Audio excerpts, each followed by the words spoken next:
மக்களே, reserve bank வந்து நகை கடனில் புதுசாக ரூல்ஸ் கொண்டு வந்திருக்காங்க. வழக்கமாக என்ன பண்ணுவோம், ஒரு நகை அடகு வைப்போம், அடகு வச்சுட்டு ஒரு வருஷம் கழிச்சு மீட்க முடியல என்ன பண்ணுவோம்னா அந்த அப்படியே ரெனியூவல் பண்ணிட்டு வட்டியை மட்டும் கட்டிட்டு வந்துருவோம். இனிமேல் அந்த மாதிரி பண்ண முடியாது, ரெனியூவல் பண்ணக்கூடாது அப்படின்னு சொல்லிட்டாங்க. நீங்கள் முழுசாக அந்த நகைக்கான அசலையும் வட்டியும் கட்டி அந்த நகையை மீட்டுட்டு நீங்கள் திரும்ப வைக்கணும்னா நீங்கள் அடுத்த நாள் தான் கொண்டு போய் வைக்க முடியும் அப்படின்னு சொல்லி ரூல் கொண்டு வந்திருக்காங்க. ஆர்பிஐ என்ன காரணம் சொல்கிறாங்கன்னா, செப்டம்பர் 2024 இந்த ஏப்ரல் மாதம் வரைக்கும் பார்த்தீங்கன்னா அந்த கோல்டு லோனோட வேல்யூ வந்து 50% அளவுக்கு அதிகமாக இருக்கா.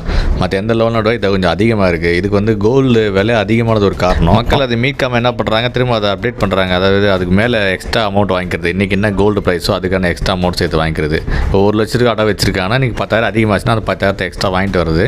யாரும் அடைக்கிறது இல்லை அப்படின்னு ஒரு குற்றச்சாட்டு வைக்கிறாங்க. விவசாய கடன் இல்லாத மற்ற கடன்லாம் வந்து 75% வரைக்கும் தான் அந்த கோல்டோட வேல்யூக்கு கடன் தரணும். அதை தாண்டி கொடுக்குறாங்க. நிறைய கோல்டு வந்து தராங்க அப்படின்னு நிறைய ஒரு ரூல்ஸ் ஃபாலோ பண்ணுறதில்ல. அதெல்லாம் ஒழுங்குபடுத்தணும் அப்படிங்கிறது அது மாதிரி கொண்டு வரும் அப்படின்னு சொல்கிறாங்க. ஆனால் ஏற்கனவே நகை கடனை வாங்கியிருக்கவங்கள புதுசாக கந்து வட்டியிலையும் கடன் வாங்குற மாதிரியான சூழ்நிலை தான் உருவாக்குதுன்னு நான் நினைக்கிறேன். கருத்துக்களை சொல்லுங்கள் மக்களே. நன்றி.